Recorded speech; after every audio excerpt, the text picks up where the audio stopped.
Hay una clase particular de descanso que solo aparece cuando ya conoces la historia. No necesitas seguir cada palabra. Sabes que Aang despierta dentro de ese iceberg. Sabes que Katara y Sokka lo encuentran.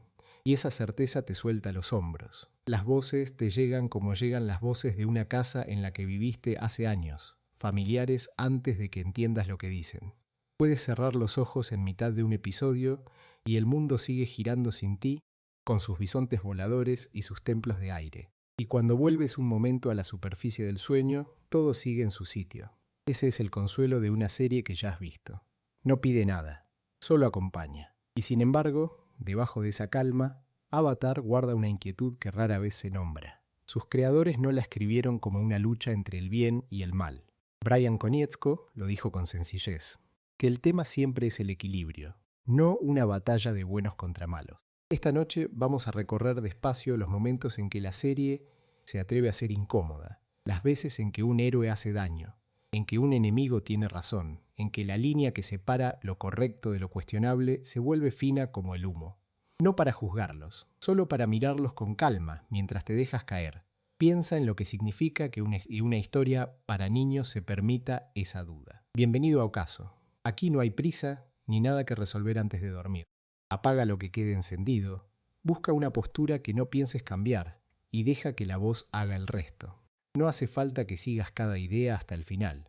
Si te pierdes, la corriente te devuelve. Si te duermes, has llegado exactamente a donde veníamos. Respira hondo una vez, afloja la mandíbula y quédate.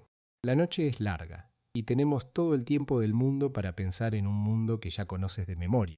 Piensa por un momento en la clase de historia que los creadores de Avatar decidieron no contar. La versión sencilla, la que separa el mundo en héroes de un lado y monstruos del otro, estaba disponible, era cómoda y habría funcionado. Brian Konietzko, uno de los dos creadores de la serie, describió el corazón de lo que él y Michael Dante DiMartino construyeron de una forma que apunta en la dirección contraria. Dijo, con estas palabras, que la serie trata sobre el equilibrio, que ese es el tema al que Mike y él siempre regresan, que no es un asunto de bien contra mal, que todo gira en torno al equilibrio. Vale la pena detenerse en esa elección. No es una nota al margen sobre el tono, es la columna vertebral de todo lo que viene después. Y esa columna vertebral estaba puesta desde el principio. DiMartino ha explicado que los temas más difíciles, el genocidio, el abuso, la guerra, la espiritualidad y las cuestiones de la vida y la muerte, no fueron añadidos con el tiempo, no llegaron cuando la serie ya era popular y podía permitirse ser más oscura. Estaban integrados en el concepto de Avatar desde el comienzo, formaban parte de la idea antes de que se dibujara el primer fotograma. Piensa en lo que eso significa para una serie pensada, al menos sobre el papel, para un público infantil. Los adultos que la escribieron decidieron que los niños podían sostener el peso de esas preguntas, siempre que se les tratara con seriedad. El ejemplo que el propio DiMartino eligió para ilustrar esa zona moral gris es un episodio de la primera temporada titulado Jet. Lo describió señalando la incomodidad exacta que la serie buscaba. El espectador, dijo en efecto, se encuentra animando a Jet a acabar con los villanos, deseando que gane, y al mismo tiempo, Jet está dañando a personas inocentes. Ahí está la trampa deliberada. La serie no te ofrece a alguien a quien odiar con la conciencia tranquila. Te da a alguien cuya causa entiendes, cuyo dolor reconoces, y luego te obliga a ver el precio que otros pagan por sus métodos. No hay un lugar limpio donde apoyar la lealtad. Esa es la sensación que los creadores querían provocar. Y la provocaron a propósito. La misma generosidad, la misma negativa a repartir el mundo en dos bandos, aparece desde el otro lado del conflicto. En la tercera temporada hay un episodio llamado The Headband, y Konietzko lo elogió por una razón muy concreta. Retrata a los niños de la Nación del Fuego, los hijos del enemigo, con simpatía. Konietzko observó que esos niños están siendo criados bajo la propaganda, pero que aún así son solo niños. Detente en esa frase. Ese imperio es la fuerza que arrasa el mundo de la serie, la maquinaria de guerra que causa casi todo el sufrimiento del relato. Y sin embargo, la serie hace una pausa para mirar a sus escuelas, a sus salones de clase, a criaturas que no eligieron nada, que solo repiten lo que se les ha enseñado. No los excusa, los ve. Y ver es un acto moral distinto de perdonar. Si esa filosofía tiene un rostro, ese rostro es Zuko. Y aquí conviene desmontar una idea muy común, la de que su transformación fue una feliz sorpresa que la serie descubrió sobre la marcha. No lo fue. Konietzko fue explícito al respecto. El arco de redención de Zuko estaba planeado desde las primeras etapas de desarrollo de la serie y quedó registrado en la Biblia de la serie, ese documento interno donde se fija quiénes son los personajes y hacia dónde van. Konietzko lo dijo sin rodeos, que está en la Biblia de la serie, que ellos sabían que Zuko iba a convertirse en el maestro de Aang. Piensa en lo que exige eso de la escritura. Durante temporadas, este personaje persigue al protagonista, y los guionistas ya conocían el final de ese viaje mientras escribían cada tropiezo del principio. Lo curioso es que Zuko ni siquiera nació como el personaje que llegó a ser. En la concepción original, el antagonista que perseguía al Avatar era un adulto. Se dice que fue un ejecutivo de Nickelodeon quien sugirió una idea que lo cambió todo, la de convertir a ese villano perseguidor en un niño en lugar de un hombre hecho. De esa sugerencia salió el rediseño que dio lugar a Zuko como adolescente.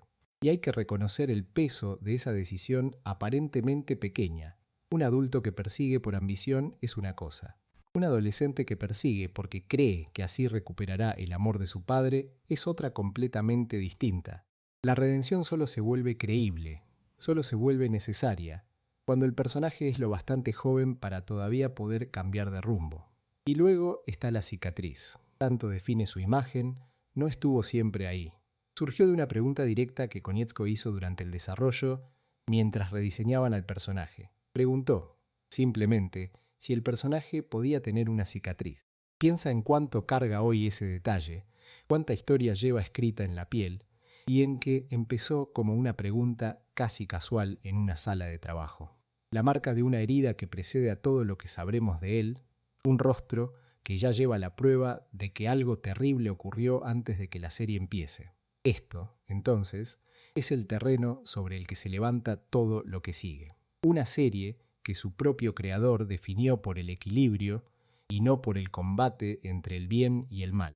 Un relato que puso el genocidio y el abuso en su cimiento en lugar de añadirlos después. Un episodio que te hace desear la victoria de alguien que hace daño, y otro que te pide compasión por los hijos del enemigo. Un villano rediseñado como niño para que su transformación pudiera importar, con una cicatriz nacida de una sola pregunta, y una redención escrita en la Biblia de la serie antes de que casi nada se hubiera filmado.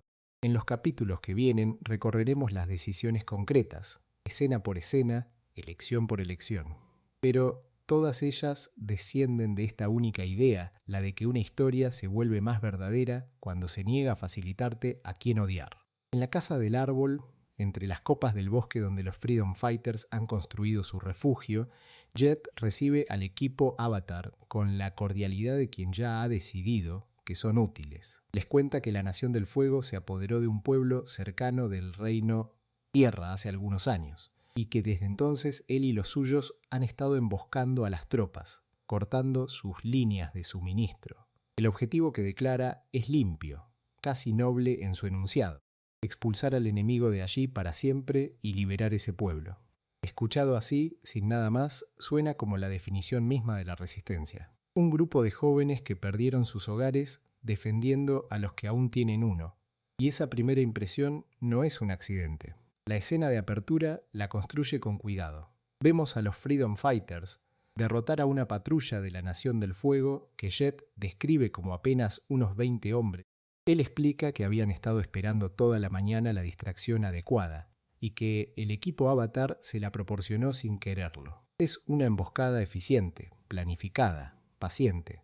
Repara en lo que eso revela. Jet no improvisa, espera, calcula el momento. La violencia que ejerce no es un arrebato, es una operación, y una operación bien ejecutada se disfruta. Después del enfrentamiento, los Freedom Fighters se apoderan de lo que los soldados derrotados transportaban: barriles de gelatina explosiva, un material capaz de destruir, y cajas de dulces de gelatina, un material capaz de alimentar a niños. Jet bromea sobre no confundir las dos cosas. La broma es ligera, y sin embargo dice mucho sobre el mundo en el que estos chicos viven.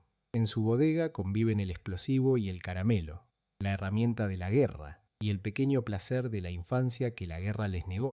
Y quien manda allí es alguien lo bastante joven para querer el dulce y lo bastante endurecido para saber exactamente qué hacer con la gelatina explosiva.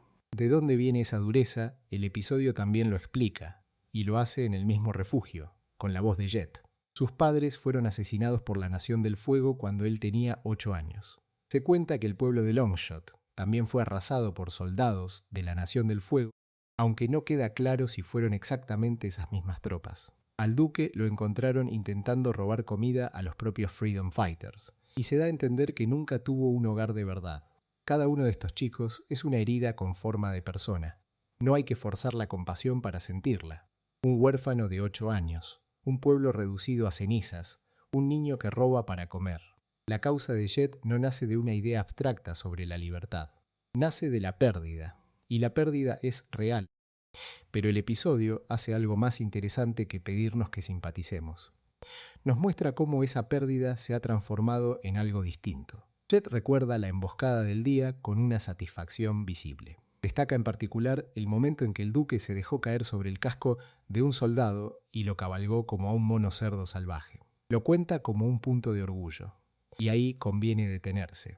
Humillar a un soldado enemigo no es lo mismo que combatirlo. Derrotarlo es táctica. Disfrutar de su humillación, convertir ese momento en una anécdota que se saborea, es otra cosa.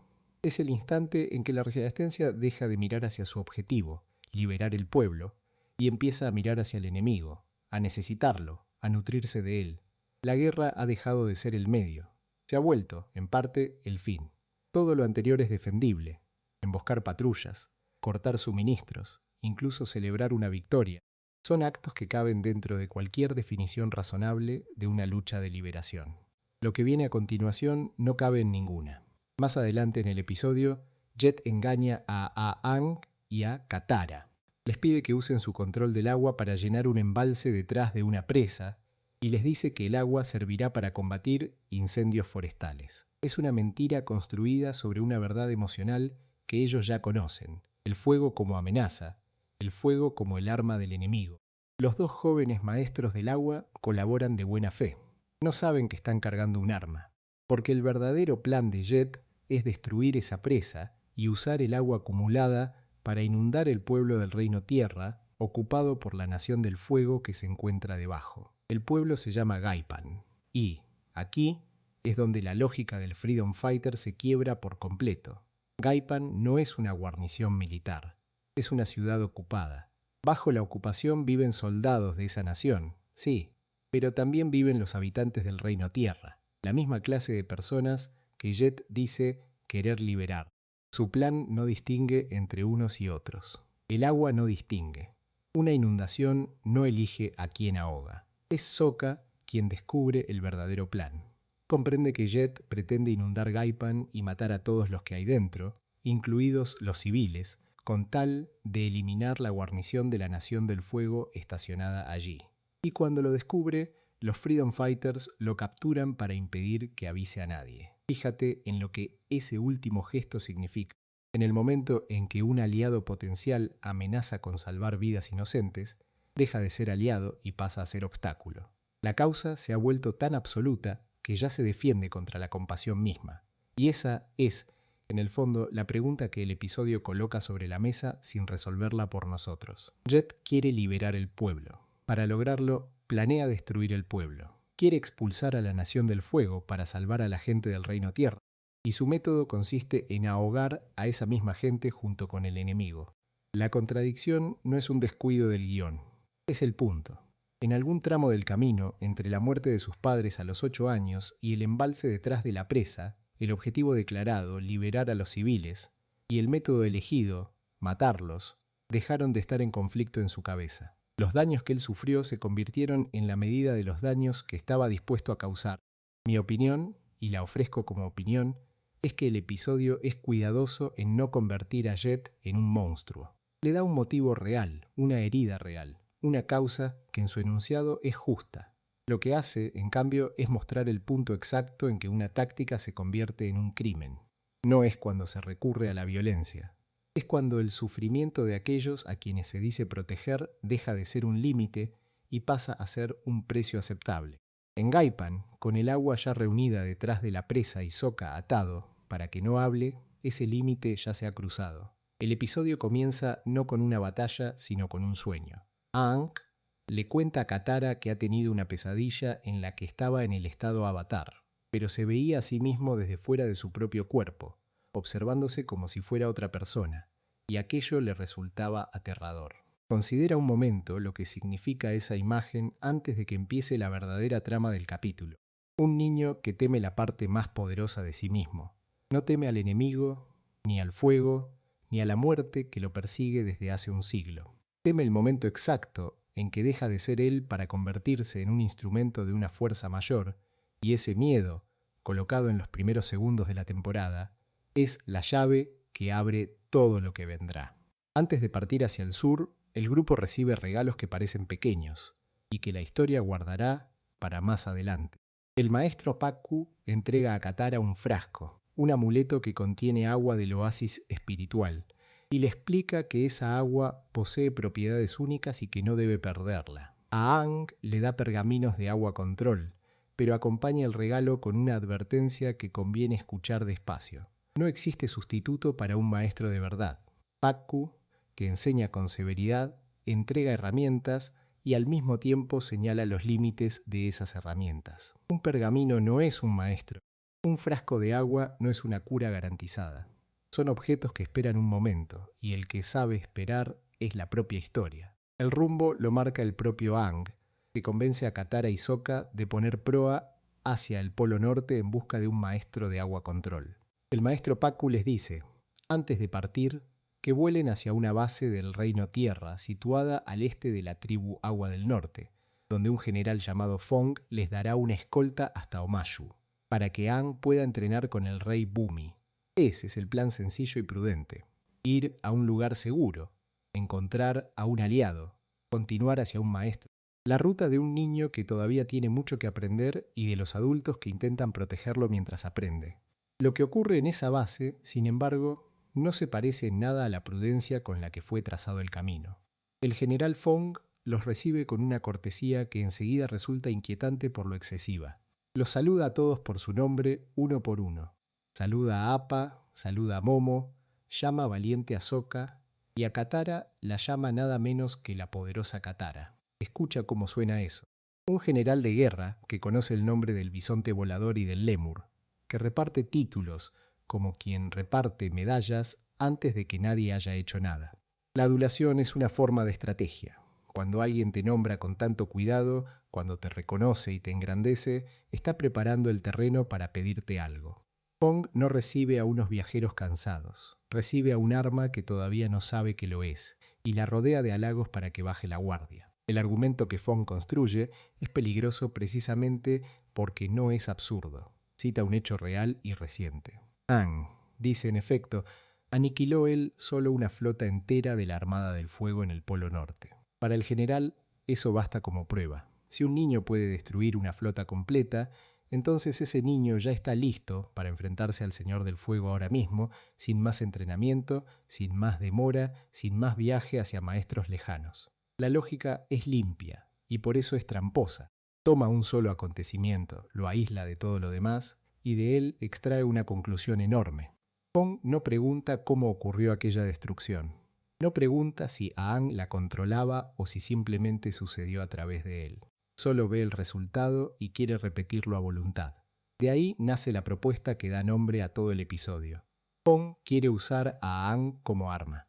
Su plan consiste en provocar deliberadamente el estado Avatar, en desencadenarlo a propósito, para que Aang, convertido en esa fuerza incontenible, abra un camino de guerra directo hasta la capital de la Nación del Fuego. Detente a pensar en lo que se está proponiendo aquí. El estado Avatar es exactamente aquello que el niño ha descrito en su pesadilla al comienzo del capítulo. Es el momento en que se ve a sí mismo desde fuera, en que deja de gobernar su propio cuerpo. Y un aliado, alguien que está de su lado, alguien que dice querer terminar la guerra, Propone encender ese estado a la fuerza y dirigir su poder como se dirige un proyectil. El general no ve a un niño, ve un mecanismo y quiere aprender a apretar el gatillo. Para convencerlo, Fong recurre a algo más antiguo y más eficaz que cualquier razonamiento. Lo lleva a recorrer la enfermería de la base, llena de soldados heridos, cuerpos rotos por una guerra que no termina. Y ante ese dolor le dice, en efecto, que podría acabar con todo esto ahora, que si se enfrenta de inmediato al Señor del Fuego, podría poner fin al sufrimiento que tiene delante de los ojos. Es una forma de presión que se disfraza de compasión. No le dice a Aang que sea egoísta por dudar. Le muestra el precio de la duda escrito en la carne de otros. Cada soldado herido es un argumento. Cada gemido es una acusación silenciosa. El general convierte el peso del mundo en una culpa personal y la deposita entera sobre los hombros de un niño de 12 años que apenas empieza a comprender lo que es. Y funciona, al menos por un momento. Aang, a solas con el general, le dice que acepta, que luchará contra Ozai y accede a intentar entrar en el estado avatar según las condiciones de Fong. Mira lo que esa aceptación revela. No es valentía lo que lo empuja, es la imagen de los heridos y la voz de un adulto que le asegura que él, solo él, puede detener el dolor. Katara, que lo conoce mejor que nadie, reacciona de inmediato y objeta que esta no es la manera correcta. Su instinto es certero. Ella no discute que haya que terminar la guerra. Discute el método, la prisa, la idea de forzar algo sagrado y peligroso, porque un general impaciente ha decidido que el fin justifica el medio. En esa breve oposición está el corazón moral del episodio. Un aliado propone la tortura de la voluntad como estrategia, y la persona que más quiere a Aang es la única que se atreve a decir que no. Aquí conviene nombrar lo que el capítulo hace con la palabra aliado. Estamos acostumbrados a que la amenaza venga de la Nación del Fuego, del enemigo declarado, del que lleva la armadura del rival. Pero Fong no es un enemigo. Lleva el uniforme del Reino Tierra, lucha en el mismo bando, quiere lo mismo que el grupo dice querer, la caída de Ozai. Y sin embargo, es él quien decide tratar a Aang como una herramienta que se puede activar mediante presión, quien mira el poder del avatar sin ver al niño que lo carga. La historia sugiere, con una calma inquietante, que el daño no siempre viene de quien te odia. A veces viene de quien te necesita demasiado, de quien ha decidido que tu sufrimiento es un precio aceptable por una victoria, que él considera urgente.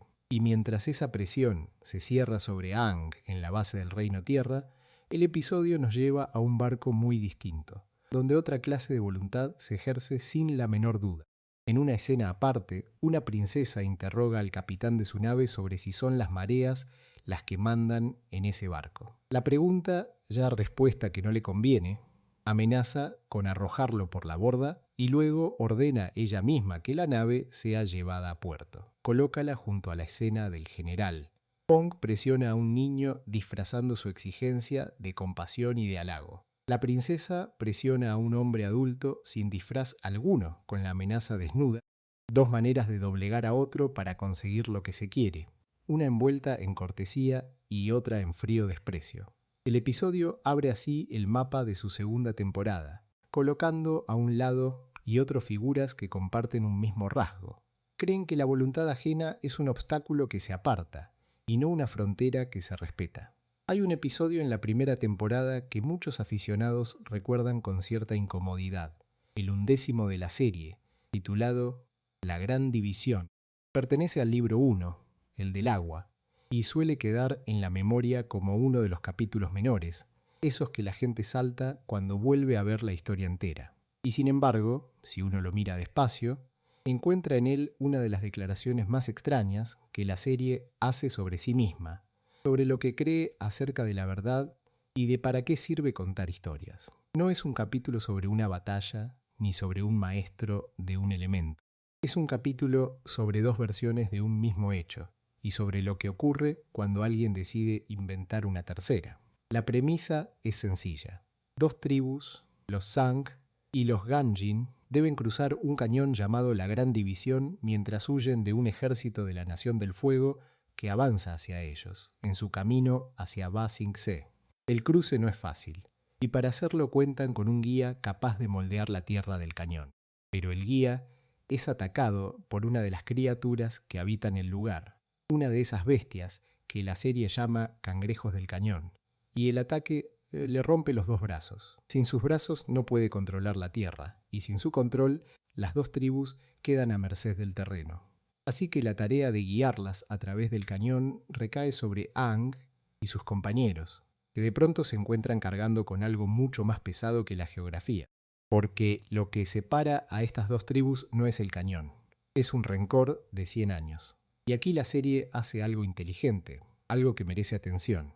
En lugar de contarnos qué pasó de verdad hace un siglo, nos ofrece dos relatos que no coinciden. Los Han Jin cuentan que un hombre suyo, llamado Jin Wei, transportaba un objeto sagrado durante un ritual de redención cuando un miembro de los Sang, un hombre llamado Wei Jin, lo dejó inconsciente de un golpe y le robó ese objeto. Es una historia de agresión y de robo. Limpian su moral con una víctima y un culpable claramente repartidos. Los Sang cuentan otra cosa. En su versión, Wei Jin no robaba nada. Devolvía el objeto sagrado a la aldea de los Han Jin para ponerlo a salvo, y lo hacía a petición del propio Jin Wei. No era un ladrón, era un mensajero de confianza, y su recompensa por ese gesto, según los Sang, fue ser arrojado a prisión durante 20 años de todas formas. Observa lo que la serie está haciendo aquí. Los dos nombres son casi el mismo, Jin Wei y Wei Jin, las mismas sílabas invertidas, como si los dos hombres fueran reflejos el uno del otro, y sus tribus llevaran un siglo peleando por decidir cuál de los dos espejos dice la verdad. Ninguno de los dos relatos puede probarse. Ambos han pasado de generación en generación, endurecidos por el tiempo, hasta convertirse en identidad. Y entonces Aang hace algo que, visto con frialdad, resulta asombroso. No investiga, no busca un documento antiguo ni un testigo. Se inventa una historia allí mismo, en el momento, delante de las dos tribus. Les dice, en efecto, que Jin Wei y Wei Jin no eran enemigos en absoluto, sino hermanos gemelos de 8 años que jugaban a un juego de pelota llamado precisamente Redención. En su versión no hubo robo ni traición. Wei Jin simplemente pisó fuera de los límites del campo durante el juego y recibió una penalización de 2 minutos. No 20 años de cárcel por un robo, sino 2 minutos de banquillo por una falta menor en un juego de niños. Toda la tragedia centenaria reducida a una anécdota de patio. Lo notable no es solo que Aang mienta, es que la mentira funciona de inmediato.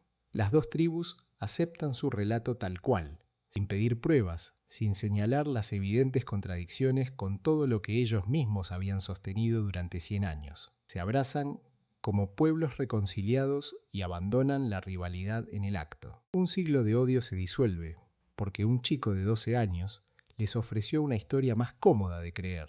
Y cuando las tribus se marchan, ya en paz, Aang confiesa en privado a Katara y a Sokka lo que el espectador ya sospechaba, que se lo inventó todo, que la historia de los gemelos y el juego de pelota no tenía ninguna base en los hechos, que salió entera de su imaginación en el instante en que la necesitó.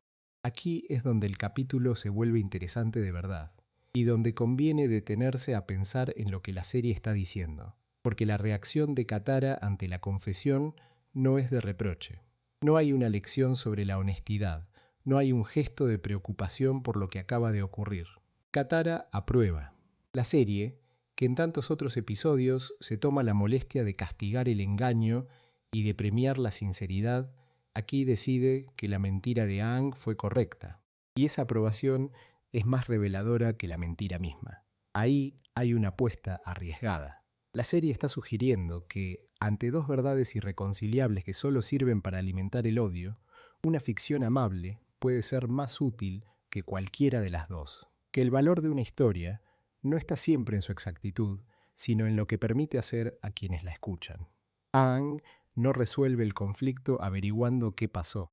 Lo resuelve ofreciendo a las dos tribus una salida de su propia narrativa, un relato en el que nadie fue traicionado y por tanto nadie necesita seguir cobrando la deuda. Es una diplomacia hecha de invención pura, y hay algo inquietante en ello, algo que el episodio no oculta y que quizá explica por qué incomoda a tantos espectadores. La lección implícita es que las dos tribus nunca quisieron de verdad la verdad. Querían una razón para dejar de odiarse, o al menos podían aceptarla si alguien se la daba con la forma adecuada. Sus relatos rivales, tan pulidos por el tiempo, eran menos una memoria de los hechos que una excusa para el rencor. Aang no destruye esa memoria con otra memoria más fiel. La sustituye por una tan liviana, tan infantil, que nadie puede tomarla como bandera de guerra. Un juego de pelota no da para 100 años de odio. Ese es, en el fondo, todo su cálculo. Se puede discutir si el capítulo funciona, y mucha gente ha decidido que no. Pero, como afirmación sobre la relación de la serie con la verdad, es sorprendentemente honesto en su deshonestidad. Avatar suele defender la sinceridad, la lealtad, el enfrentarse a lo real por doloroso que sea. Y sin embargo, en este episodio menor, casi de relleno, se permite pensar que a veces la paz se construye no sobre lo que ocurrió, sino sobre lo que conviene creer que ocurrió. Aang miente, las tribus sanan, Katara asiente, y el mundo sigue adelante hacia Ba Sing Se. La serie no se detiene a resolver la contradicción que ella misma ha planteado. La deja ahí, en el fondo del cañón, para quien quiera bajar a... El asedio de Ba Sing se duró 600 días, y esa cifra por sí sola merece que uno se detenga antes de seguir. Fue una campaña militar de la Nación del Fuego, dirigida por Iroh contra la capital del Reino Tierra. Un ataque que comenzó alrededor del año 94 AG, unos 6 años antes de que terminara la Guerra de los 100 años. Mide lo que significa un asedio de esa extensión. No es una batalla, no es un choque que se resuelve en una tarde, es una presión sostenida durante casi 2 años, día tras día, contra una ciudad amurallada, con todo lo que eso arrastra consigo en hambre, en desgaste, en muerte lenta. Y el hombre que la condujo es el mismo que después conoceremos sirviendo té y hablando con dulzura sobre la calma interior. Conviene tomarse en serio quién era Iroh en aquel momento, porque el personaje entrañable que la mayoría recuerda oculta un pasado que la serie nunca borra. Era el hijo primogénito del Señor del Fuego Azulón.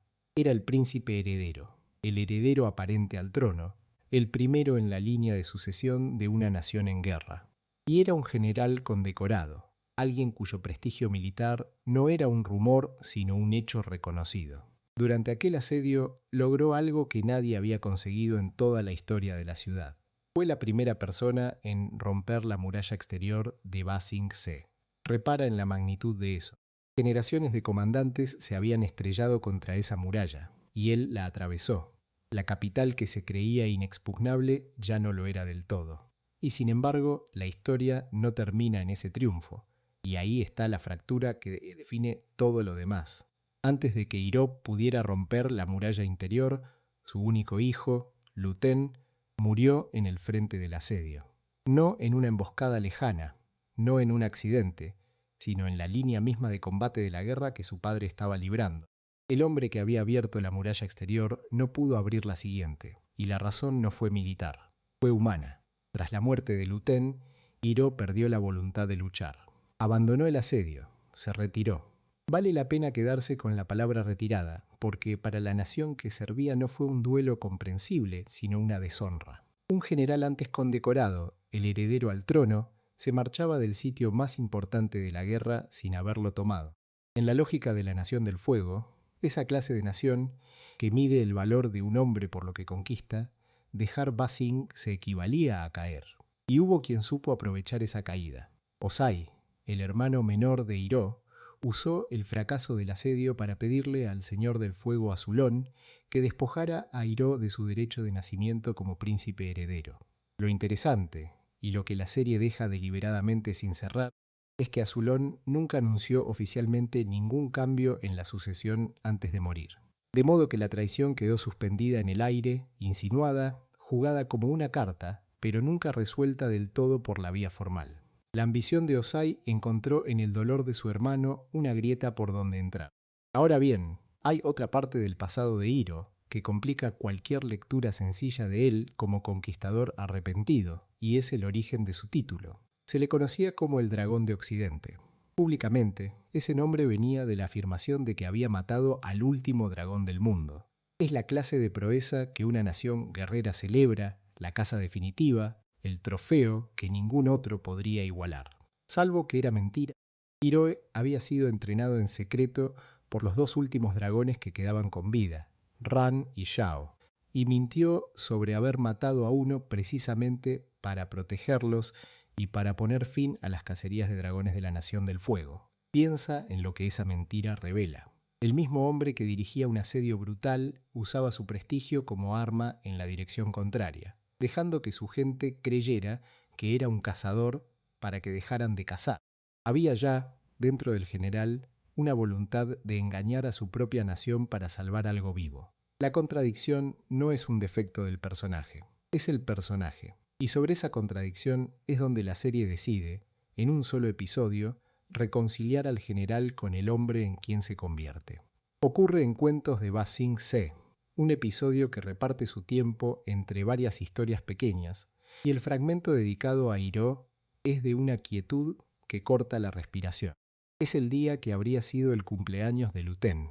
Iroh se aparta a solas para conmemorar a su hijo muerto. Extiende una tela. Coloca sobre ella una imagen de Lu Ten.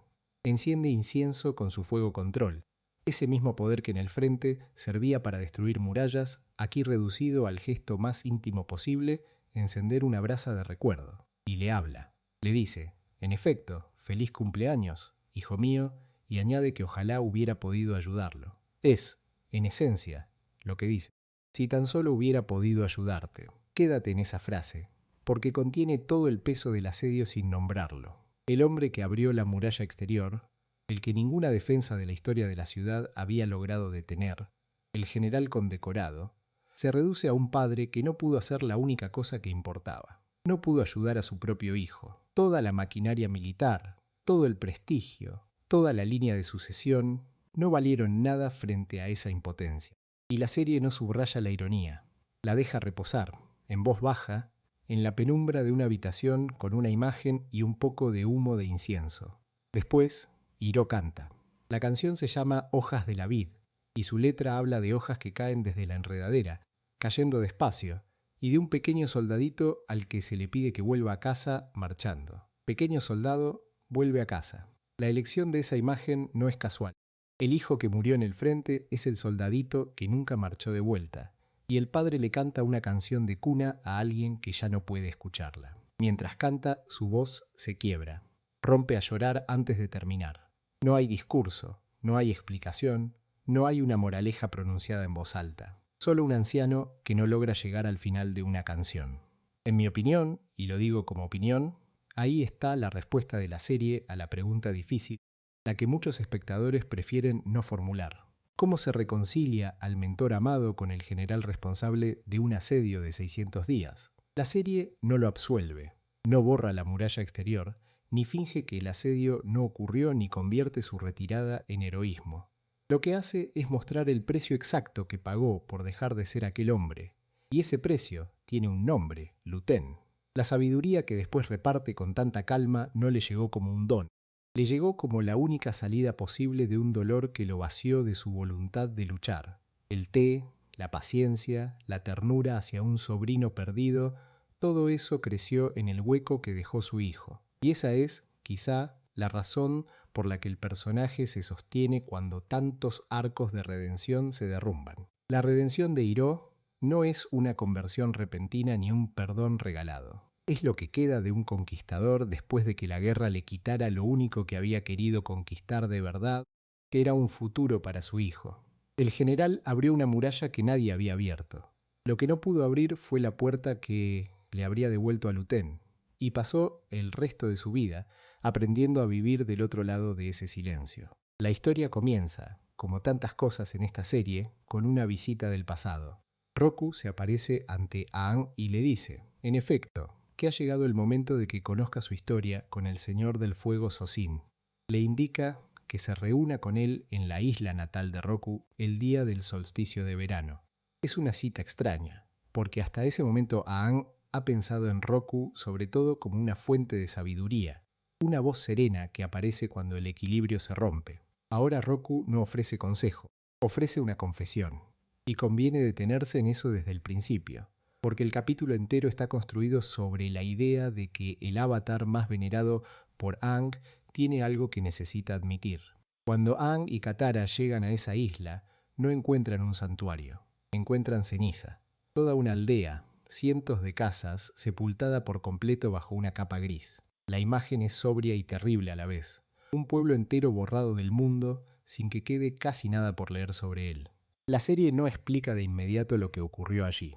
Simplemente deja que el espectador camine por ese silencio junto a los personajes. Observa lo que significa que el hogar de un avatar, el lugar donde empezó todo para él, esté ahora enterrado bajo su propia tierra quemada. Es la primera pista de que la historia que Roku quiere contar no termina bien. Al mismo tiempo, en otra parte de esta trama, Azula le cuenta a Zuko la versión oficial, la que el Imperio prefiere recordar. Le dice, en esencia, que Sozin preparó la guerra en secreto durante sus primeros años, que esperó con paciencia la llegada de un cometa, más tarde rebautizado como el cometa de Sozin, para lanzar su invasión a gran escala contra el mundo. Y le dice algo más, algo que resuena con una frialdad particular. Sozin murió en paz, mientras dormía, siendo un hombre muy anciano, exitoso. Ese es el final que la Nación del Fuego celebra. Un tirano que se salió con la suya, que vivió una vida larga y cómoda, y que se apagó tranquilo en su cama. La injusticia de ese descanso es parte del punto. La historia rara vez castiga a quienes deberían ser castigados, y la serie no tiene miedo de decirlo. Hay todavía otra capa. Zuko descubre que los sabios del fuego guardan una historia secreta, el testimonio final de Sozin, escondido en las catacumbas de los huesos de dragón. Es un detalle importante porque establece que la verdad de este periodo existe, pero enterrada, custodiada, apartada de la vista. La memoria de una nación se ha organizado en dos niveles. Está la versión que Azula recita con orgullo, y está la que se oculta bajo tierra, en un lugar cuyo nombre mismo evoca huesos y muerte. La serie construye así una idea que muchas historias sobre imperios comprenden bien. Lo que un pueblo elige recordar y lo que elige esconder dicen tanto de él como lo que hizo. Y entonces empieza la visión, el recuerdo de Roku mismo, y aquí el tono cambia por completo. Vemos a un Roku joven y a un joven príncipe Sozin, y no son enemigos, son amigos cercanos. Comparten incluso el mismo cumpleaños, un detalle que la serie coloca con cuidado, porque une sus destinos desde el nacimiento. Dos niños que llegaron al mundo el mismo día, uno de una familia común, otro heredero del trono, y sin embargo inseparables. Es difícil exagerar cuánto trabajo hace esta sola imagen. Todo lo que vendrá, toda la tragedia, descansa sobre el hecho de que estos dos hombres se quisieron de verdad. En una celebración de cumpleaños compartida entre los dos, los sabios del fuego anuncian públicamente a Roku como el nuevo Avatar. Piensa en lo que ese momento le hace a una amistad. Un instante antes son dos jóvenes iguales, celebrando juntos como siempre. Al siguiente, uno de ellos es revelado como la persona más poderosa del mundo, el guardián del equilibrio entre las naciones, y el otro sigue siendo, por ahora, un príncipe que algún día será rey. La serie no muestra celos inmediatos, muestra algo más generoso y más doloroso a la vez, porque antes de que Roku parta a su entrenamiento como avatar, la escena sugiere que Sozin le entrega un objeto que pertenece a la familia real, como señal de que quiere que Roku lo tenga. Es un gesto enorme. Un heredero al trono le regala a su amigo un símbolo de su propia realeza, no por obligación, sino por afecto. En este punto de la historia, Sozin no es un monstruo. Es un joven que ama a su amigo lo suficiente como para desprenderse de algo que le pertenece por derecho de sangre. Guarda esa imagen, porque el peso de todo lo que sigue depende de que la recuerdes. El viaje de Roku para dominar los elementos empieza en el Templo del Aire del Sur. Allí aprende aire control y se hace amigo del monje Gyatso. Ese nombre, para quien conoce a Aang, lleva su propia carga silenciosa, porque es el mismo Gyatso que mucho después será el mentor querido del siguiente avatar. La serie teje sus generaciones con hilos así, dejando que un espectador atento sienta cómo se repiten los vínculos a través del tiempo. Roku sigue después hacia la tribu Agua del Norte para dominar el agua control, un elemento que él describe como especialmente difícil. Hay algo humano en escuchar al avatar admitir que algo le costó, que no todo le vino con facilidad, que incluso el maestro de los 4 elementos tuvo un elemento que se le resistió. En el Reino Tierra, su maestro de Tierra Control es recordado como un hombre intransigente, terco, franco y a la vez un amigo de toda la vida. Fíjate en cómo se acumulan las amistades en el relato de Roku, Gyatso en el aire, Sud en la tierra, y por encima de todos, Sozin. Roku es un hombre que hace amigos en cada rincón del mundo, que forma lazos profundos donde quiera que va. Y esa capacidad suya, esa lealtad, es precisamente la cualidad que la serie va a examinar con la mirada más severa. Porque un hombre que ama a todos también puede tardar demasiado en ver el daño que uno de los que ama está dispuesto a hacer. Pasan 12 años antes de que Roku vuelva a ver a Sozin. Y cuando por fin se reencuentran, algo se ha desplazado. Sozin ya es el señor del fuego y ahora espera que sus súbditos se inclinen ante él antes de saludarlo. El detalle es pequeño en la superficie y enorme por debajo. El joven que una vez regaló su herencia por amistad ahora exige reverencia. El poder ha entrado entre ellos y ha empezado a reordenar la relación en términos de rango, de altura, de quién se inclina ante quién. La serie no necesita una discusión para mostrar la distancia. Basta con esa expectativa de que la gente se doble ante él, incluido, tal vez, el hombre que fue su amigo más cercano. Y llegamos al lugar donde la amistad y la historia del mundo chocan. Más adelante en el episodio, Roku descubre que Sozin ha invadido territorio del Reino Tierra y ha establecido colonias de la Nación del Fuego en él. Este es el primer paso concreto hacia la guerra que Azula describía con orgullo, la expansión que un día abarcaría el mundo entero. Roku lo confronta en el Palacio Real de Sozin, y en ese enfrentamiento entra en el estado Avatar y lo derrota, destruyendo la Sala del Trono en el proceso. Detente en la escena, porque es el corazón de lo que este capítulo quiere que pienses. Roku tiene, en ese momento, todo el poder del estado Avatar. Ha derrotado a Sozin. Ha reducido a escombros la Sala del Trono del hombre que quiere conquistar el mundo. En sus manos está la fuerza suficiente para poner fin a la ambición de Sozin allí mismo. Y sin embargo, el hombre al que acaba de vencer no es un desconocido. Es el amigo de su infancia, el que compartía su cumpleaños, el que le entregó un símbolo de su propia corona por afecto. La serie coloca a Roku exactamente en ese cruce, entre su deber hacia el mundo y su lealtad hacia una sola persona, y deja que sintamos lo imposible de esa posición. Aquí es donde la lectura del capítulo se vuelve más incómoda y también más honesta. La serie sugiere, a través de todo lo que ha construido, que la bondad de Roku hacia Sozin no fue solo virtud, fue también una especie de ceguera. Los mismos rasgos que lo hacen entrañable, su capacidad de amar, su lealtad inquebrantable, su costumbre de ver al amigo antes que al tirano, son los que le impiden actuar con la dureza que el momento quizá exigía. Un avatar existe para proteger el equilibrio del mundo entero, no para proteger a un hombre. Y Roku, en el fondo de su carácter, es alguien que protege a los suyos. La tragedia no está en que fuera cruel, está en que fue leal, y en que su lealtad tuvo un precio que otros terminarían pagando. Piensa en lo que eso implica sobre la clase de historia que esta serie está dispuesta a contar. No presenta a su avatar, más antiguo, como un dechado de sabiduría infalible. Lo presenta como un hombre bueno cuyas mejores cualidades lo dejaron indefenso ante el peor error posible. Y lo hace sin acusarlo con rabia, con la misma calma con que Roku se aparece ante Aang al comienzo, pidiendo en el fondo no ser recordado como perfecto, sino ser comprendido. Hay un momento al comienzo del tercer libro de Avatar en que el grupo llega a un lugar que no encaja con la misión que llevan. Se trata del episodio titulado The Painted Lady, la Dama Pintada, el tercero de la temporada del Fuego, escrito por Joshua Hamilton y dirigido por Ethan Spaulding, emitido por primera vez el 5 de octubre de 2007. Y aunque el episodio se recuerda por su imagen central, por una figura envuelta en tela que camina de noche sobre el agua, lo que quiero que observemos esta noche es lo que ocurre antes de esa imagen. Un desacuerdo, una discusión callada entre dos personas que se quieren y que, sin embargo, no logran ponerse de acuerdo sobre qué significa ayudar. El grupo atraviesa territorio enemigo disfrazado. Se hacen pasar por colonos de la Nación del Fuego, y esa fachada importa, porque de ella depende que sobrevivan. Cuando conocen a los aldeanos, a un hombre llamado Doc y a su hermano gemelo idéntico, llamado Shu, no revelan quiénes son en realidad. Dicen, sencillamente, que vienen de las colonias del Reino Tierra.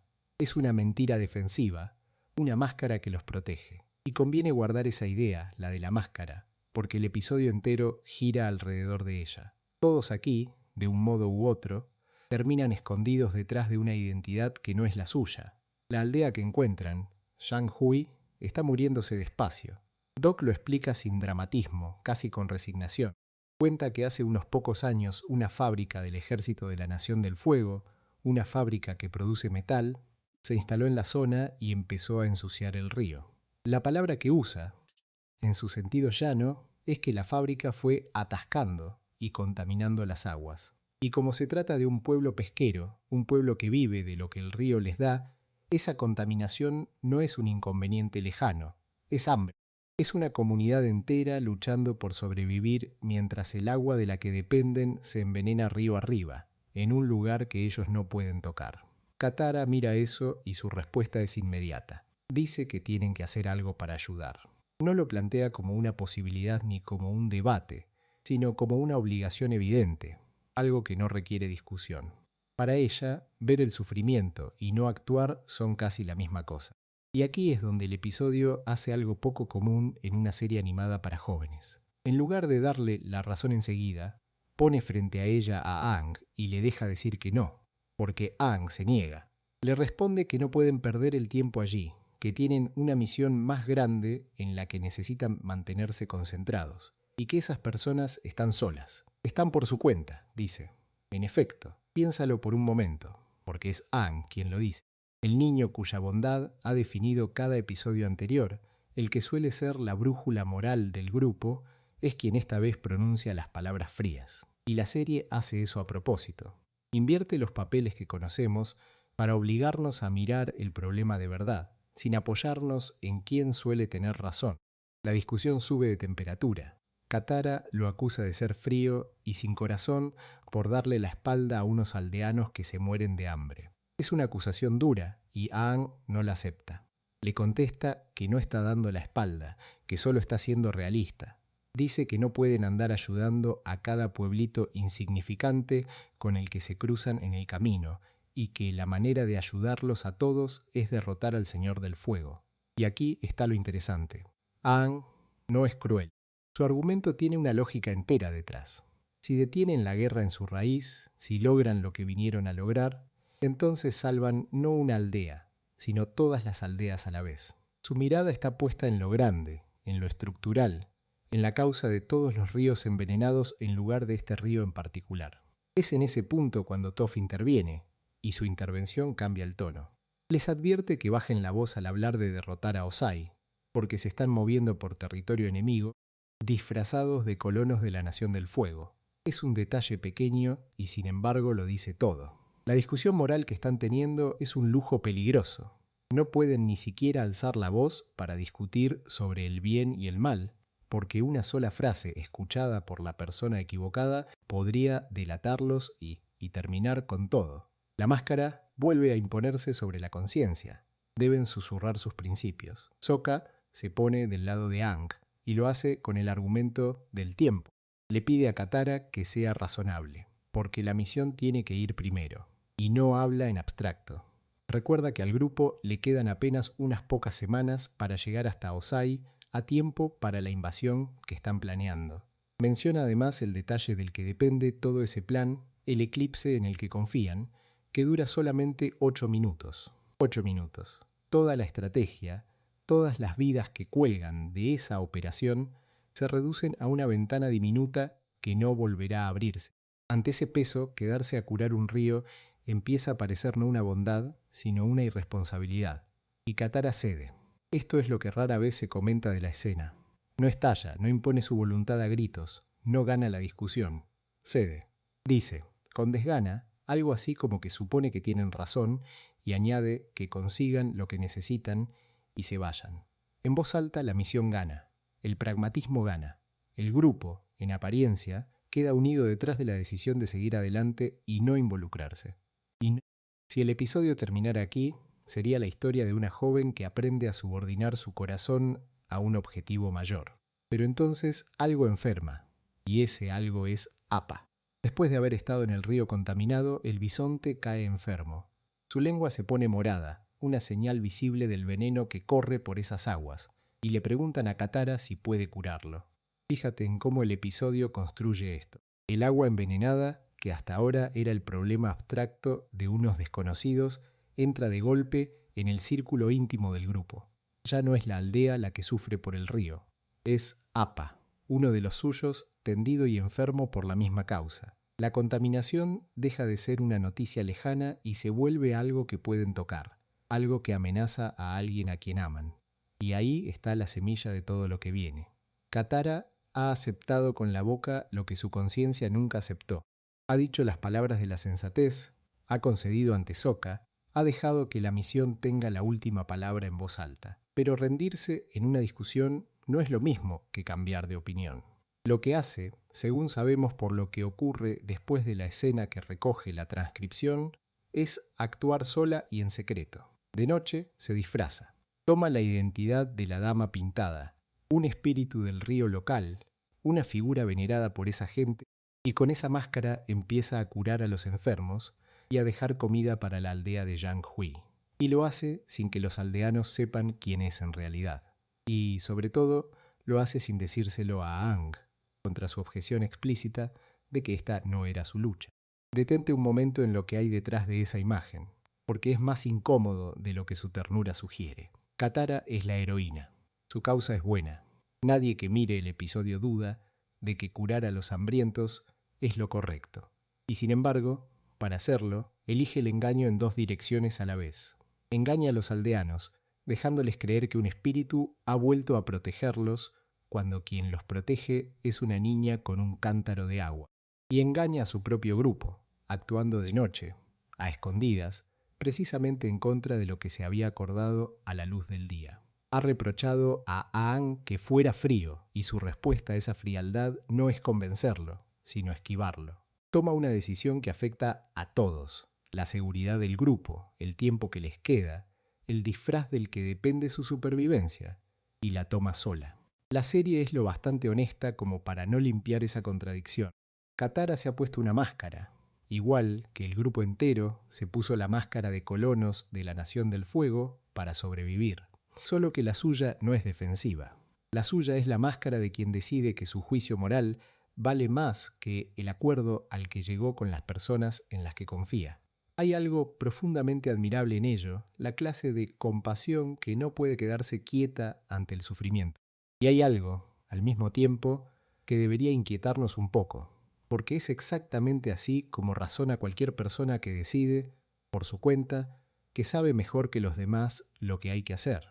El héroe que actúa solo, convencido de que su bondad lo justifica, se parece más de lo que quisiéramos al que actúa mal. Y por eso este episodio, tan tranquilo en su superficie, tan lleno de niebla y de luz sobre el agua, esconde una de las preguntas más difíciles de toda la serie. ¿Cuándo la convicción de un solo corazón, por bueno que sea, tiene derecho a pasar por encima de la voz de los demás? Sopesa el orden de los hechos, porque el orden lo es todo en esta parte de la historia. Antes de que el grupo sepa nada, antes de que un solo silbido de humo aparezca en el horizonte, Zuko ya ha tomado su decisión. Poco antes de El Fugitivo, en un episodio anterior de esa misma etapa de la serie, se nos muestra a Zuko contratando al personaje que más tarde recibirá el apodo de Combustion Man. Le encarga una sola tarea: cazar a Aang y matarlo. No es un impulso, no es un arrebato de furia en el fragor de una batalla. Es una transacción fría y deliberada, un príncipe que paga a un sicario para que asesine a un muchacho de 12 años. Y conviene detenerse en el motivo, porque el motivo revela hasta qué punto esto nace del miedo antes que del odio. Zuko sospecha que Katara usó el agua del espíritu para revivir a Aang después de que Azula lo derribara con un rayo en Ba Sing Se. Mientras Aang siga vivo, la verdad de aquel día permanece incompleta, y esa verdad amenaza algo que Zuko acaba de recuperar a un precio altísimo: el respeto de su padre, el señor del fuego Ozai. El matiz lo cambia todo. Zuko no manda matar a Aang porque lo desprecie. Lo manda matar porque la existencia de Aang pone en peligro la única cosa que ha deseado toda su vida: la mirada aprobatoria de un padre que jamás debió concedérsela. El crimen se cocina en esa herida. En el resumen que abre El Fugitivo, el 7º episodio de la 3ª temporada, se nos recuerda esa orden con las palabras exactas de Zuko. El avatar está vivo, dice. Quiero que lo encuentres y que lo elimines. Escúchalas de nuevo, despacio. Encuentra y elimina. Es el lenguaje de un cazador que habla de una presa, no de un guerrero que habla de un enemigo. Hay una limpieza terrible en esa frase, una ausencia total de la persona que hay al otro lado. Aang no es un rival en esa oración. Es un objetivo, una tarea pendiente, algo que debe ser tachado de una lista para que el mundo de Zuko vuelva a tener sentido. Y aquí ocurre algo interesante con la manera en que la historia elige contarnos la amenaza, porque el episodio no la trata, al menos no de inmediato, con la solemnidad que uno esperaría. Cuando Sokka pregunta cómo se supone que van a luchar contra un hombre que, según sus propias palabras, hace explotar las cosas con la mente, Aang responde de la forma más desnuda posible. No podéis. 2 palabras. No hay estrategia, no hay consuelo, no hay un plan escondido en la manga. Es una de esas raras ocasiones en que la serie deja que Aang, el niño que casi siempre encuentra una salida luminosa, admita sin rodeos que esta vez no la hay. Ese vacío, esa rendición momentánea, dice más sobre el peligro que cualquier descripción del poder del asesino. Y sin embargo, casi en la misma respiración, la serie hace algo que solo Avatar se atreve a hacer. Convierte la amenaza en una broma. En ese mismo episodio, Sokka intenta justificar que el grupo siga con sus pequeñas estafas de juego por los pueblos, y su argumento es que ya tienen encima, en sus propias palabras, a un fenómeno del tercer ojo persiguiéndolos. La lógica es absurda y perfectamente adolescente. Ya que estamos condenados, dice en efecto, más vale reunir algo de dinero por el camino. Y entonces, sin transición, sin pausa para el luto, Sokka propone bautizar al asesino. Lo llama, y aquí la cita es literal, Sparky, Sparky, Boom Man. El hombre, Bam Bam, chispas chispas. Advierte lo que hace esa broma, porque no es solo alivio cómico, aunque lo sea. Ponerle un nombre ridículo a la muerte es una manera de reducirla a un tamaño que un niño pueda cargar. Sokka no es tonto y no ignora el peligro. Precisamente porque lo entiende, lo desarma con lenguaje. Lo convierte en una figura de dibujos animados a la que se le puede poner un mote tonto. Es un mecanismo de defensa tan humano que casi duele reconocerlo. El grupo se enfrenta a un hombre contratado para asesinar a uno de ellos y responden inventándole un apodo absurdo, porque la alternativa, sentarse a contemplar la realidad de esa orden, sería insoportable. El episodio termina sin resolver nada de esto, y lo hace con un giro que mantiene la tensión encendida. En los momentos finales, Sokka le dice a Toph que ha encontrado algo en el pueblo que, en efecto, no le va a gustar. Es un cliffhanger, una puerta que se cierra justo antes de mostrarnos lo que hay detrás, y está tejido con el hilo de la amenaza del asesino que ha recorrido todo el episodio. La serie nos deja ahí, suspendidos, sabiendo que el hombre sin nombre real sigue en algún lugar del mapa, acercándose. Y ahora quiero que sostengas 2 imágenes de Zuko al mismo tiempo, porque en ellas está lo que hace que este arco sea tan extraordinario. La primera ya la conoces, un príncipe que paga por un asesinato. La segunda llega mucho después, en el episodio 12 de esta misma temporada, el Templo del Aire Occidental. Para entonces, Zuko ha seguido en secreto al equipo Avatar y se presenta ante ellos en su nuevo escondite. Pero fíjate en cómo se presenta. No irrumpe, no amenaza, no exige. Intenta introducirse una y otra vez, de forma torpe, tropezando con sus propias palabras. Insiste en que ha cambiado. Pide unirse al grupo. Se ofrece a enseñarle Firebending a Aang, el mismo Aang al que no hace tantos episodios pagó por ver muerto. La respuesta del grupo es la única honesta posible. Salvo Aang, que al menos está dispuesto a escucharlo, todos los demás reciben su acercamiento con sospecha abierta y hostilidad, no con confianza. Y piensa en cuánta razón tienen. Ellos no saben lo que nosotros sabemos con tanto detalle, pero sí saben lo suficiente. Han pasado toda la serie huyendo de este chico. Su desconfianza no es cerrazón, es memoria. Es la respuesta cuerda de personas que han aprendido, escena tras escena, que la palabra de Zuko no ha valido nada. Lo que la serie construye, colocando estas 2 escenas en la misma temporada, es una de las redenciones más difíciles de la ficción para público joven, y también una de las más honestas. ¿Por qué no borra el crimen? El Zuko que tartamudea disculpas en el Templo del Aire Occidental es el mismo Zuko que contrató a un asesino. La serie no nos pide que lo olvidemos. Nos pide que sostengamos las dos cosas a la vez. El chico que pagó por una muerte y el chico que ahora suplica por un lugar en la mesa. Y que entendamos que ambos son reales. Que el segundo no anula al primero, sino que carga con él. Y hay algo más en esa torpeza que merece nuestra atención. Un Zuko seguro de sí mismo, elocuente, sería más fácil de rechazar y también menos creíble. El hecho de que apenas pueda pronunciar su presentación, que insista de forma tan patética en que ha cambiado, es precisamente lo que sugiere que quizás sea verdad. La confianza es fácil de fingir. La vergüenza torpe, ese tropezar con las propias palabras ante las personas a las que has intentado destruir, es mucho más difícil de actuar. Zuko ha soltado a un asesino sobre un chico de 12 años, y ahora está delante de ese niño sin nada que ofrecer salvo una promesa incómoda y la esperanza de que alguien, uno solo, esté dispuesto a escucharla. La historia empieza, como tantas veces, con un detalle pequeño. Sokka le cuenta a Katara y a Aang que el barco que encabezaba aquella incursión ondeaba banderas con cuervos marinos, el símbolo de los asaltantes del sur. Es apenas un emblema, una forma dibujada sobre una tela, y sin embargo es exactamente lo que Katara necesitaba para poner un nombre a la herida más antigua que carga. Considera lo que significa vivir años con una pérdida sin rostro, sin origen preciso, sin un lugar donde depositar la pregunta. Ese cuervo marino le devuelve algo terrible y a la vez clarificador, la posibilidad de saber quién. Y en el instante en que se puede saber quién, aparece también la posibilidad de perseguirlo. Sokka recuerda cómo fue aquel día lejano. Los guerreros de la tribu reconocieron la nieve negra como la señal de una incursión de la Nación del Fuego que se acercaba, esa ceniza que cae del cielo y ensucia el blanco del sur.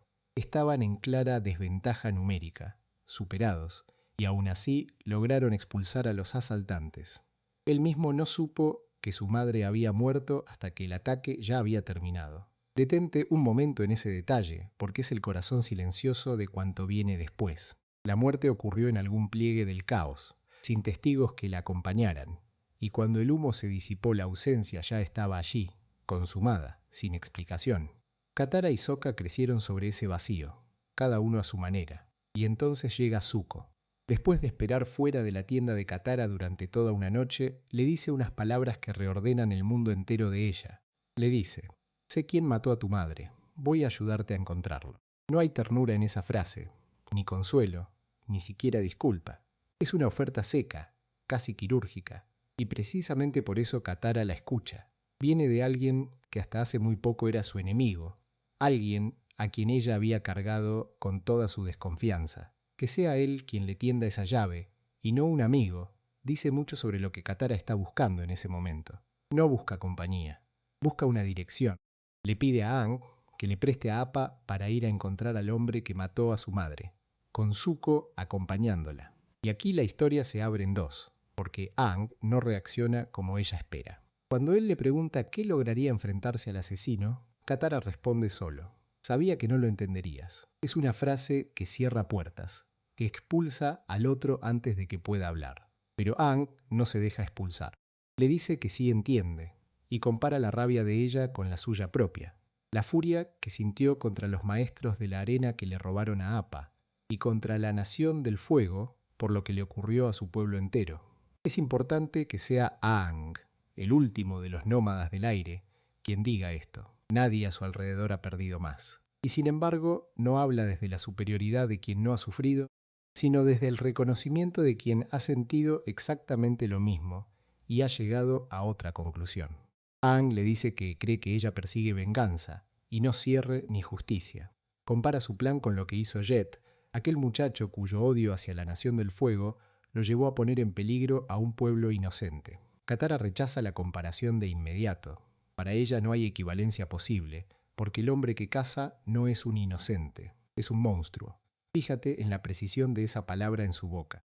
Al llamarlo monstruo, Katara construye una categoría que le permite hacer lo que planea hacer. Un monstruo no es del todo humano, y a un monstruo se le puede hacer cualquier cosa sin que eso te ensucie. Es una defensa que ella levanta no tanto contra Aang como contra su propia conciencia, porque en algún lugar sabe lo que un carambano puede hacerle a un cuerpo, y necesita que ese cuerpo no sea el de un hombre. Sokka, su hermano, el que también perdió a esa madre, se atreve a decir que quizá Aang tenga razón, que quizá esto sea venganza, y Katara le responde con la frase más dura de toda la secuencia. Entonces no la querías como yo la quería.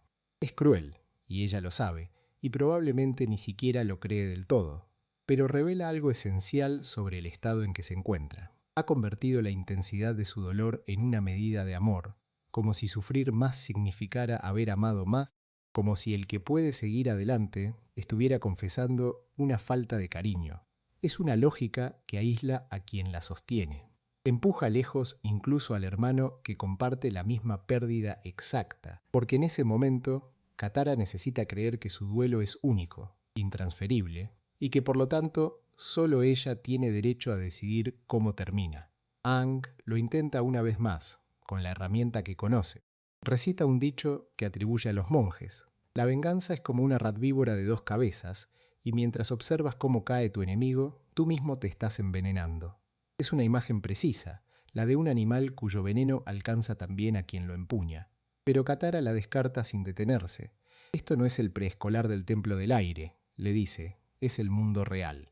Y aquí conviene ser justo con ella. Desde su lugar, la sabiduría serena de Aang puede sonar a lujo de quien puede permitirse no odiar. Ella no está discutiendo filosofía.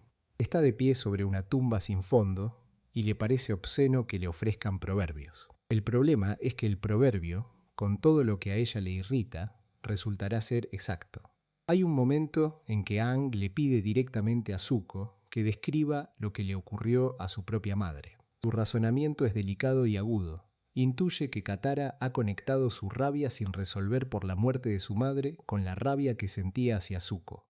Es decir, que el odio viejo y el odio nuevo se han enredado en el mismo nudo, y que tocar uno es tocar el otro. Que Aang sea capaz de ver esto, a su edad, dice algo sobre la clase de mirada que la serie le concede. No juzga a Katara por sentir. Solo intenta mostrarle que lo que arde en ella tiene más de una raíz, y que apagar una llama, confundiéndola con otra, rara vez funciona. El viaje avanza y la búsqueda tropieza. Antes de llegar a Jon Ra, Katara doblega mediante control de sangre al capitán del barco de los asaltantes del sur para interrogarlo. Es una de las imágenes más perturbadoras de toda la serie. Una persona convertida en marioneta desde dentro, sus propios músculos vueltos en su contra. Y al principio ella cree que ese hombre retorcido de dolor es el asesino que busca. Pero el terror del capitán y lo que confiesa bajo esa tortura revelan que se ha equivocado. Jon Ra se había retirado 4 años atrás. El hombre que ella tiene en su poder no es el culpable. Detente en lo que esto significa. Katara ya ha cruzado una línea grave. Ha usado el poder más oscuro que posee sobre un cuerpo inocente de ese crimen concreto. Y todo por una identificación errónea. El camino de la venganza no solo envenena al final, va dejando daños a los lados, sobre personas que solo estaban de paso. Y entonces llega el enfrentamiento por el que todo esto existía. Katara está por fin frente a Jon Ra. Convoca la lluvia que cae, la congela en el aire y forma cientos de carámbanos afilados, dentados, suspendidos y apuntados hacia el hombre. Es un despliegue de poder absoluto. En ese instante ella podría hacer con él lo que quisiera, sin resistencia posible, sin testigos que lo impidan. Todo el trayecto, todas las discusiones, toda la palabra monstruo, todo conducía a este único segundo. Y en ese segundo, con las lanzas de hielo temblando en el aire, Katara detiene el ataque justo antes de que golpee. Piensa en lo que cuesta ese freno. No es que Jon Ra la convenza, no es que él merezca clemencia, no es que ella descubra de pronto que no era un monstruo. Es algo más difícil y más solitario. Frente al hombre indefenso, desarmado, entregado por completo a su voluntad, Katara se encuentra con el límite de lo que puede soportar hacerse a sí misma. El proverbio de Aang, que despreció llamándolo cosa de preescolar, se vuelve verdad en su propio cuerpo. Descubre que matarlo la envenenaría a ella tanto como a él.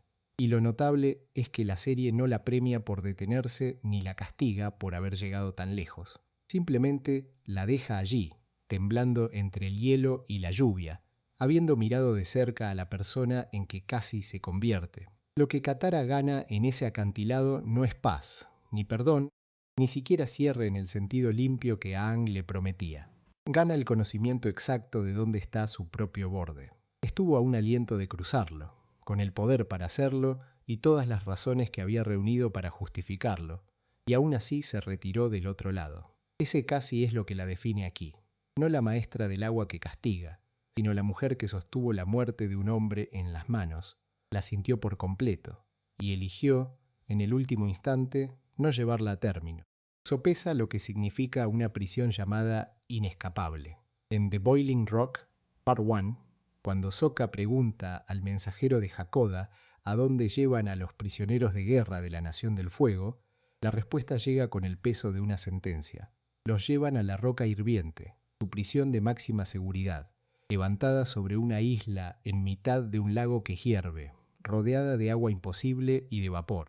Inescapable, dice el mensajero, y esa sola palabra convierte el lugar en algo más que un edificio. Zuko lo conoce mejor de lo que quisiera. Le explicas a Sokka que la Roca Hirviente se alza en el centro de un volcán, entre la capital enemiga y Ba Sing Se, y añade, sin estar del todo seguro, que tal vez el grupo pasó volando cerca de ella tiempo atrás, sin saber siquiera lo que era. Antes de partir, los dos toman precauciones que hoy resultan casi tiernas por su sencillez. Dejan al resto del grupo una nota breve, escrita para cubrir su marcha secreta, que dice que necesitan carne, que se han ido a pescar, que volverán en unos días, firmada por Sokka y Zuko. Y Zuko, fiel a su papel de maestro exigente incluso en su ausencia, le deja a Aang deberes de fuego control, 20 series de puños de fuego y 10 sentadillas ardientes cada vez que croa un sapo tejón. Hay algo revelador en ese detalle. Aunque se marchan hacia un lugar descrito como una tumba, mantienen el tono de la vida cotidiana, las tareas, las bromas, la rutina de un grupo que todavía no se permite pensar en la muerte como una posibilidad real. Viajan además en el globo de guerra del propio Zuko, y no sobre Appa, porque, como él mismo observa con sequedad, las prisiones no tienen un servicio de taxi de bisonte. La decisión es práctica, pero también marca el tono. Van solos, sin la comodidad del grupo, hacia un sitio pensado para que nadie salga. Dentro de los muros, en The Boiling Rock, Part 2, el plan se complica de las maneras en que siempre se complican los planes. Suki, al reconocer a Sokka disfrazado de guardia, le dice que había oído que planeaba una fuga y que quiere unirse. El reencuentro cambia el peso emocional de la misión, porque ahora hay alguien más a quien salvar, alguien cuya presencia añade urgencia. Y luego está el guardián de la prisión, el Warden, una figura que la serie construye con pocos trazos, pero muy firmes. Reconoce a Zuko a pesar de su disfraz de prisionero, y revela cómo lo conoce con una frase que lo cambia todo. Le dice que Zuko rompió el corazón de su sobrina. En ese instante, la serie establece en pantalla que el Warden es el tío de Mai. La prisión deja de ser un decorado anónimo. Se convierte en un lugar gobernado por alguien con lazos personales con nuestros protagonistas, alguien para quien esta fuga no es solo una brecha de seguridad, sino una afrenta. Ese carácter del Warden se define con más claridad todavía en el ingreso de Hakoda.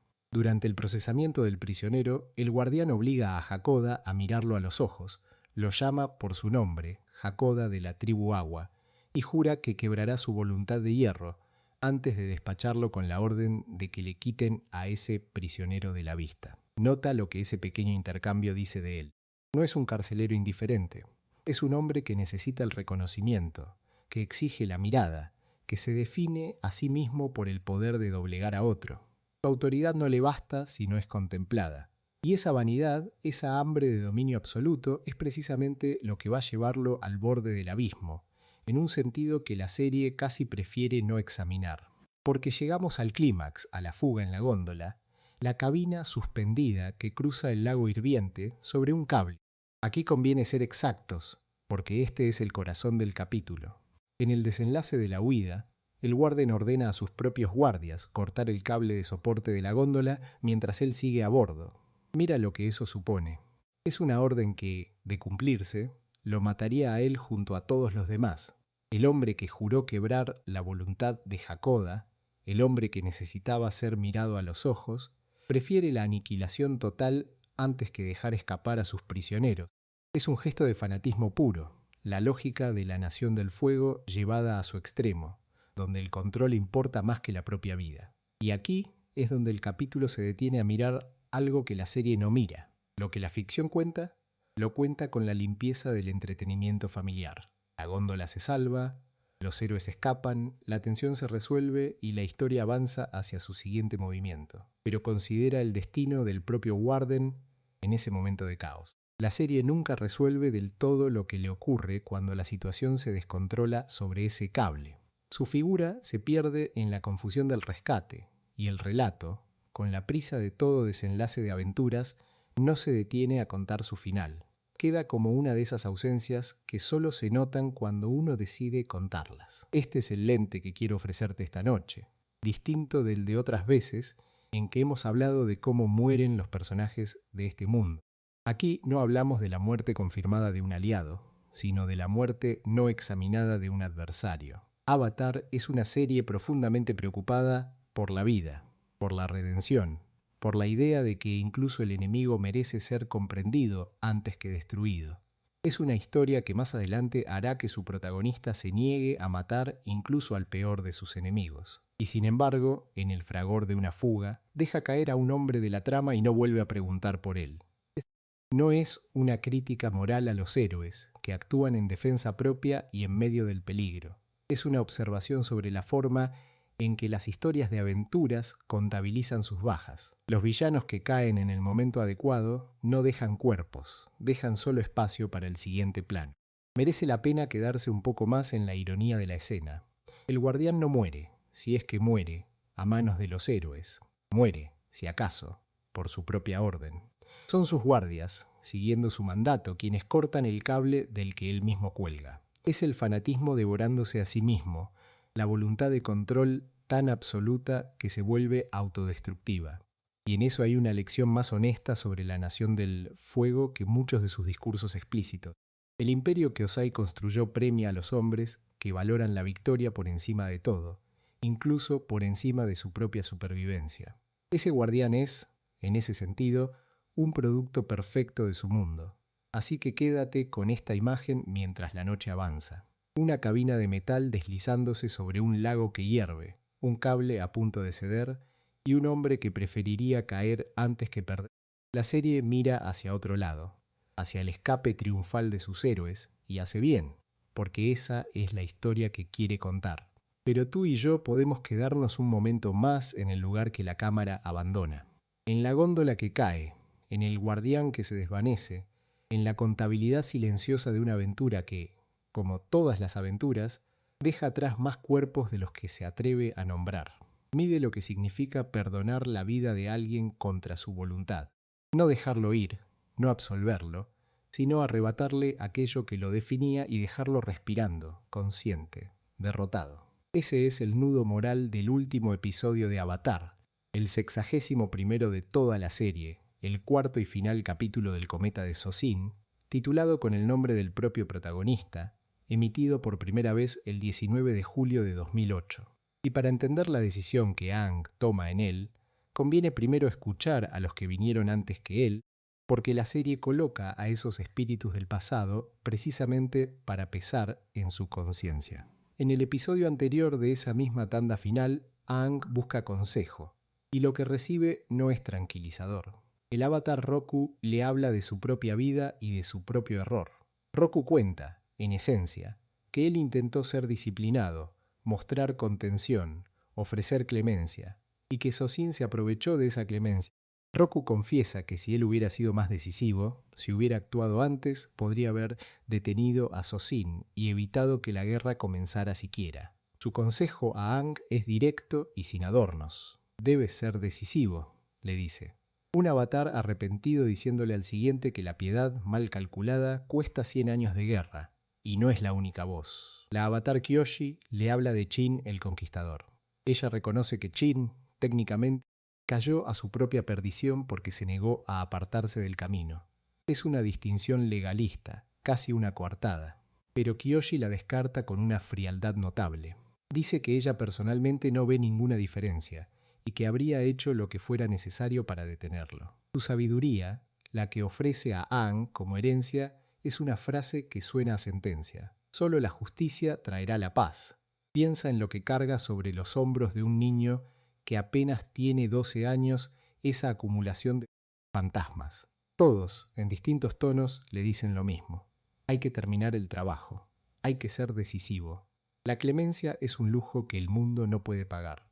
Con todo ese peso encima, Aang se enfrenta a Ozai.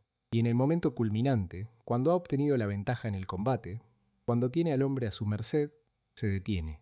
Declara, sin ambigüedad, que no va a terminarlo así. Es una desobediencia. Los avatares del pasado le pidieron decisión, y él elige lo contrario a lo que ellos entendían por decisión. Pero aquí está la sutileza que hace que este final funcione. Aang no elige entre matar y dejar libre. Encuentra una tercera opción, y esa tercera opción es la que abre toda la pregunta moral que da forma a este capítulo. Aang le arrebata a Ozai su fuego control. Se lo dice a la cara. Le explica que le ha quitado el fuego control y que ya no podrá usarlo para dañar ni amenazar a nadie más. Nunca. Después, cuando describe a sus amigos lo que hizo, lo llama otra manera de derrotarlo y de restaurar el equilibrio, una técnica que aprendió de una gigantesca tortuga león, en lugar de matarlo. Fíjate en la elección de palabras: derrotar y restaurar el equilibrio. No castigar, no vengar. La justificación que Aang se da a sí mismo es de armonía cósmica, no de retribución. Y sin embargo, lo que hace es una de las cosas más íntimas y más violentas que un ser puede hacerle a otro sin quitarle la vida. Aquí es donde vale la pena detenerse y pensar despacio, porque la serie no lo hace por ti. Considera que es el fuego control para Ozai. No es una herramienta que lleva encima, como una espada que se le puede confiscar. Es una parte de su cuerpo, de su espíritu, de lo que él entiende como su identidad más profunda. Es la fuente de todo su poder, de toda su ambición, de la imagen que tiene de sí mismo como un ser superior. Y Aang se la extrae, por la fuerza, sin consentimiento, en un acto que es tanto espiritual como físico. No lo mata, lo desmantela, deja vivo al hombre y le extirpa aquello que hacía que ese hombre fuera él. ¿Es eso misericordia? En la superficie, sí. Aang mantiene su código, no se convierte en un asesino, conserva la inocencia que los monjes del aire le enseñaron a proteger. Pero mira más de cerca y la cuestión se enturbia. Matar a Ozai habría sido un final. Rápido, definitivo, un cierre. Lo que Aang hace en cambio condena a Ozai a seguir existiendo dentro del cascarón vacío de lo que fue. Un hombre que se creía un dios, reducido a un ser ordinario, obligado a vivir cada día recordando lo que tuvo y ya no tiene. Hay una escuela de pensamiento que diría que eso no es clemencia en absoluto, sino un castigo más cruel que la muerte, disfrazado de piedad para que el héroe pueda dormir tranquilo. La propia serie parece consciente de esta tensión y la desactiva con humor casi de inmediato, lo cual es en sí mismo revelador. Cuando se descubre que Ozai ha sido despojado de su fuego, Sokka bromea diciendo que deberían llamarlo el señor perdedor. Ozai, aferrándose todavía a su grandeza imaginaria, replica que él es el rey Fénix. Y Toph remata con una puya, llamándolo el rey de los tipos que no ganan. Es una escena ligera, pensada para aliviar, pero piensa en lo que hay debajo de la broma. Se están burlando de un hombre en el peor momento de su existencia, en el instante de su aniquilación como individuo. La comedia funciona precisamente porque Ozai era temible y ahora es patético. Y esa patética condición es exactamente la herida que Aang le infligió al no matarlo. La risa del grupo confirma, sin quererlo, que lo que le hicieron fue humillante hasta el fondo. El epílogo del episodio ofrece el último dato sobre el destino de Ozai, y es un dato importante para juzgar toda la decisión. Zuko visita a su padre encarcelado en una celda. Va a presionarlo sobre el paradero de su madre, Ursa. La escena confirma que el destino de Ozai tras la derrota no es la muerte, sino el encierro de por vida. Así que sumemos las capas de lo que Aang eligió, quizás sin medir del todo el alcance.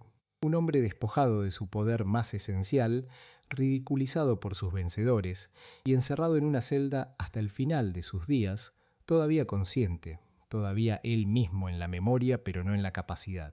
Se le negó el final que Roku y Kiyoshi habrían aprobado, y en su lugar recibió una permanencia que ninguno de ellos contempló. Lo notable es que la serie nunca resuelve del todo si Aang tuvo razón. Deja los argumentos sobre la mesa y se marcha. Los avatares del pasado, con su insistencia en la decisión y en la justicia, quedan como una voz contradicha por los hechos. Aang encontró su tercera vía y salvó su alma, pero lo hizo a costa de crear algo que ninguna de las dos opciones convencionales habría creado: un enemigo vivo, vaciado y guardado. Puedes llamarlo el acto más compasivo de toda la serie, y tendrías buenos motivos. Puedes llamarlo el más frío, y también tendrías motivos. Ambas lecturas caben dentro de la misma escena, y esa ambigüedad, sostenida hasta el último minuto de los 61 episodios, es parte de por qué este final se sigue discutiendo tanto tiempo después de aquella noche de julio. Recuerda lo que ocurre en los últimos minutos de la serie. Aang no mata a Ozai. En lugar de eso, apoya los dedos sobre la frente y el pecho del Señor del Fuego y le arranca la capacidad de doblar el fuego, dejándolo vivo pero vaciado de su poder. La técnica tiene un nombre: Energy Bending, el doblez de la energía misma. Y aquí llega el problema que ha alimentado años de discusión entre quienes miran esta serie con seriedad. Nadie la había mencionado antes. En ningún episodio anterior, en ninguna conversación, en ninguna leyenda contada junto al fuego, aparece la más leve insinuación de que algo así fuera posible. Para una parte considerable del público, eso convierte el desenlace en un truco. La palabra que se repite es cop-out, una salida fácil, una manera de resolver el dilema moral central de toda la historia sin pagar su precio. Algunos artículos de fans lo formulan con claridad. Muchos aficionados consideran el Energy Bending una escritura perezosa, una herramienta introducida sin aviso justo al final para que Aang pudiera evitar matar a Ozai. El reproche técnico tiene su lógica interna. Durante 3 temporadas, la serie construye con paciencia el dilema del protagonista, un niño criado para no quitar la vida, enfrentado a un enemigo que parece imposible de detener sin hacerlo. Y luego, en el último tramo, aparece una tortuga león que le entrega la solución perfecta: Deus ex machina, el dios que baja de la máquina para desatar el nudo que los personajes no supieron desatar solos. Conviene, sin embargo, escuchar el otro lado con la misma calma, porque los defensores del final no niegan que la técnica sea nueva, lo que niegan es que sea barata. Su argumento es temático más que argumental. A lo largo de la historia, el estado Avatar, ese poder inmenso que puede tomar el control de Aang y volverlo un instrumento de destrucción, ha sido siempre una amenaza tanto como un don. En este final, Aang no es arrastrado por ese poder, lo domina. Y la prueba de ese dominio no está en la fuerza que despliega, sino en la que decide no desplegar. Podrías usar toda su potencia para acabar con Ozai en un instante. En lugar de eso, elige un camino que lo pone a él mismo en riesgo con tal de perdonar una vida. Visto así, el Energy Bending no sería una escapatoria, sino la culminación exacta de todo lo que la serie venía diciendo sobre el poder y el dominio de uno mismo. No toda la recepción giró en torno a esta pelea. Una reseña de IGN, según se recuerda, le concedió al final una puntuación casi perfecta, calificándolo de magistral. Lo que más elogió no fue la resolución moral, sino la textura visual del cierre, su tono oscuro, la manera en que la animación se permite una gravedad casi sombría en sus imágenes, y singularizó un elemento en particular: el diseño de la tortuga león, la criatura antigua que le entrega a Aang la técnica en disputa. Resulta revelador que el mismo objeto que unos leen como el mecanismo perezoso de la trama, otro lo señale como una de las cumbres artísticas del episodio. La misma escena, mirada con 2 lentes distintos, produce 2 veredictos opuestos. Y mientras esa discusión se libraba entre críticos y aficionados, el final hacía algo que las discusiones a veces olvidan. Convocaba a una audiencia enorme. La emisión inicial reunió, según se recuerda, una audiencia enorme, muy por encima de la que solía tener esa franja horaria el año anterior, casi el triple. A lo largo de esa semana, por lo que se cuenta, los episodios sumaron una cantidad enorme de espectadores. Sea cual sea el juicio artístico que uno emita sobre la manera en que Aang derrota a Ozai, el hecho material es que una cantidad extraordinaria de gente quiso ver cómo terminaba esta historia y volvió noche tras noche para hacerlo. Hay, no obstante, otro cabo suelto que la serie deja sin atar, y es de una naturaleza muy distinta al debate sobre el energy bending. Ese primero es un problema de método, de cómo se resuelve un conflicto. Este segundo es un problema de sustancia, de qué queda sin resolver. Durante generaciones, la Nación del Fuego ha fundado colonias dentro del territorio del Reino de la Tierra, asentamientos enteros de gente del fuego viviendo en tierra conquistada. La guerra termina, pero esas colonias siguen ahí. Y la serie, sencillamente, no muestra qué ocurre con ellas. El episodio final se cierra con Zuko, ya coronado Señor del Fuego, prometiendo trabajar junto a Aang hacia una nueva era de unidad. Es una declaración de intenciones, hermosa y vaga. No vemos cómo se desmontan las colonias, ni si se desmontan, ni qué pasa con las familias que llevan décadas llamando hogar a un lugar que técnicamente pertenece a otra nación. Ese silencio no fue un descuido que quedara olvidado. Años después, la historia continuó fuera del televisor, en las páginas de un cómic. Dark Horse Comics publicó La Promesa, una trilogía de novela gráfica en 3 partes, escrita por Gin Luen Yang, con dibujo del estudio Gurihiru, y realizada bajo la supervisión de los creadores de la serie, Michael Dante Di Martino y Brian Konietzko. Es decir, no se trata de una historia paralela hecha al margen, sino de una continuación autorizada, vigilada por las mismas personas que imaginaron el mundo original. La primera parte apareció, por lo que se recuerda, a comienzos de 2012. La segunda llegó, según se cuenta, unos meses más tarde, dentro de ese mismo año. La tercera se publicó, por lo que se recuerda, hacia el final de ese mismo año. En el transcurso de un año, el problema que la serie había dejado suspendido encontró por fin un espacio donde desplegarse. Y lo que La Promesa hace con ese problema es notable, porque no lo trata como un simple asunto administrativo de fronteras. Lo convierte en una prueba moral para Zuko, y a través de él, para Aang.